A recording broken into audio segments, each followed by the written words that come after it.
Oh, we're back. Fabulous Football Friday is here. Week 9 edition. Man, already week 9. Time is flying. And this was a bit of a strange week. Not as many teams playing. Woodrow Wilson on a bye. Princeton on a bye. Not as many teams playing, but it's a huge lead up for what we have next week. And there's a couple matchups tonight that had playoffs written all over it. So that's what we do here on Fabulous Football Friday. We bring you all those plus more to it. And as always, Fabulous Football Friday is brought to you by Lewis Nissan and Beckley ARH Orthopedics. Now, we went out to Oak Hill earlier and we talked with head coach Devon Marion. And one thing he brought up was this. And he said the team was aware of it. He was aware of it. I asked him, what's the competition like against Bluefield? And right away he said, let me throw you out a stat. Oak Hill has not defeated Bluefield since 2003. It's 2023, ladies and gentlemen. That's 20 years. Tonight, though, this Oak Hill team, they're different. They look different. They feel different. They're coached different. Could tonight be the night that the streak ends? Let's go out to Oak Hill to find out. We head out to Oak Hill where the Red Devils took on the visiting Bluefield Beavers in a massive AAA matchup on Oak Hill senior night, and the weather was not favorable. So what do you do when the weather isn't favorable? You run the football, as Bluefield does that to open up the game, and they rip off a big gain. The first quarter, though, it was a little battle of two defenses as the Bluefield front seven stifled that dangerous Oak Hill run defense, and on the other side, we saw the Oak Hill defense sealing off the edges and preventing Bluefield's outside run game from taking off. And as the second quarter rolled out, Oak Hill's offense started to gain some steam. Malachi Lewis for Oak Hill. He steps up in the pocket to avoid pressure, tucks it, and takes off, and he directs his receiver, David Spalding, to block, opening lane all the way to the touchdown, the first score of the game. What a run by Lewis. Then Oak Hill, taking advantage of the weather, squibs the kickoff, and Bluefield has trouble getting a hold of the football, covering it up deep in their own territory. And when Oak Hill got the ball back, the run game started to pick up. As J.D. Moritz gets the handoff, stiff arms the defensive back on the corner blitz, and then keeps his pads low and punishes the safety coming in from the secondary for a few extra yards. But the Bluefield defense comes up big, stuffing the run and forcing a fumble. But Oak Hill recovers it. Now it's fourth down. High stakes for Oak Hill here. And what do? You put the ball in your playmaker's hands. Lewis drops back to pass, shoots it to Matthias Spack on the hook route on the sideline. The ball bounces around and Spack comes up with it, taking it all the way for the touchdown in a crazy turn of events. Let's see that again. You can see here, Bluefield defender makes a phenomenal play on the ball, undercutting the route. And if he secures it, he's heading back the other way. However, the ball slips out of his hand. Oak Hill gets the touchdown. They go on to end the drought against Bluefield and win 26-0. What a win by Oak Hill and the Red Devils, having just a phenomenal season in Devon Marion's first year. And as we saw, that undefeated streak for Bluefield in the last 20 years is over. And it happened on a time where Oak Hill really needed to get this for their playoff seeding. Full screen breakdown of how they did it. Let's go to it. We start things off here. I want you to look at J.D. Moritz here. J.D. Moritz is one of the best running backs in the Coldfield Conference. Watch this. Play it. All right, so you're going to see him here right next to Matt. And then stop this. Okay, you see him right there. Number 6, yes, he doesn't have his advantage, but he clearly has Moritz sealed up. You can't get out of that, right? Moritz says not so fast. Watch this. Runs it over and then stop it right there. Look at this. This is not, with all due respect to number 2, that is not how you want to tackle J.D. Moritz. You can't be that low. You've got to be up high. This is a 200-plus pound guy coming at steam with you. And what does he do? Oh, my goodness. Good night. Hey, Kyle Brandt, angry runs, good morning football. J.D. Moritz says, put me on, sir, because that is an angry run if I've ever seen one. What a run by J.D. Moritz. Now, here we go from here. Now we're looking at number 12, Malachi Lewis, and what he does, his trickery, but not just his trickery, his smarts. Watch it.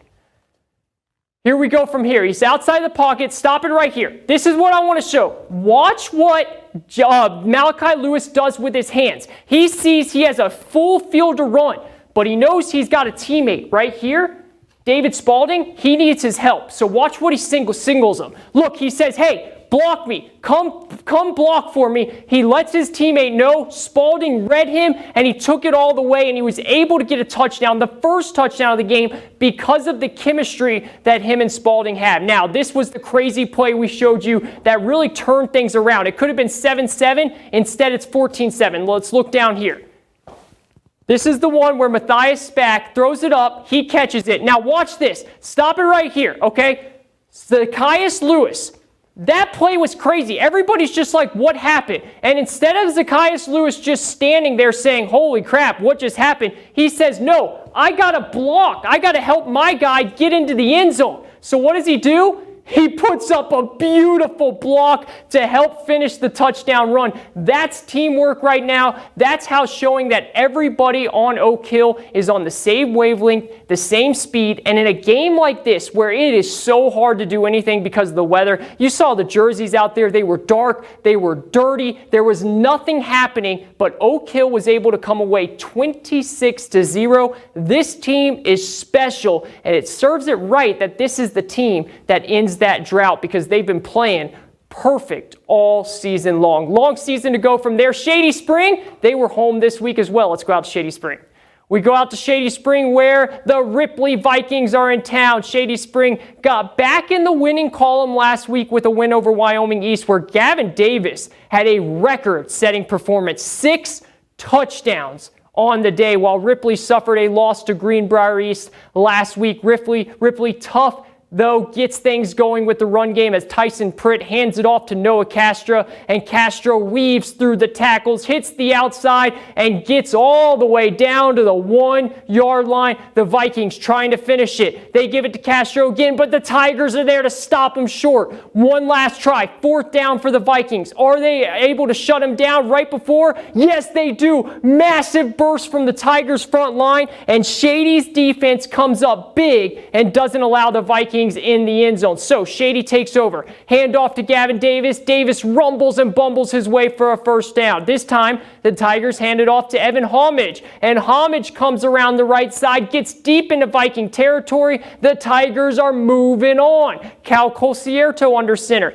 He hands it off to Davis. Davis bounce off one defender, bounces off another defender, finds the outside, dodges a runner, dodges another one for a big gain, and switches hands with the ball. Great job there by Davis. But the Tigers come up with 0 points on that drive. So the Vikings have it back. Pritt is in shotgun. He takes the snap. He looks outside to Castro. Castro comes back for it, turns, jukes one defender, jukes another one, and it's all pay dirt from there. What a run, what a catch by Noah Castro to put the Vikings on top. That is how you start things off if you're Ripley. Now, the Vikings kicking it away, but it's some trickery. They go with the onside kick, and watch what happens.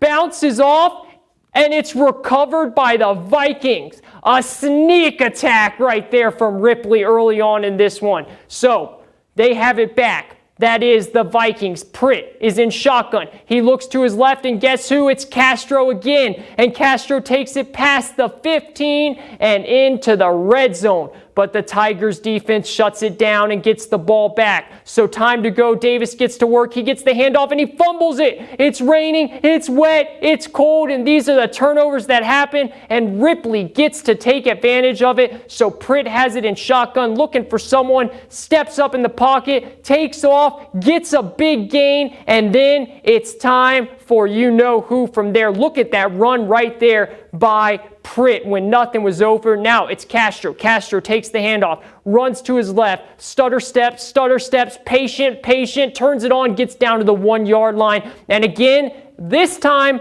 the Vikings are able to finish it as they power it up front, and Castro pounds it in. But the Tigers of Shady Spring had a massive second half comeback. They went on to win 33-18.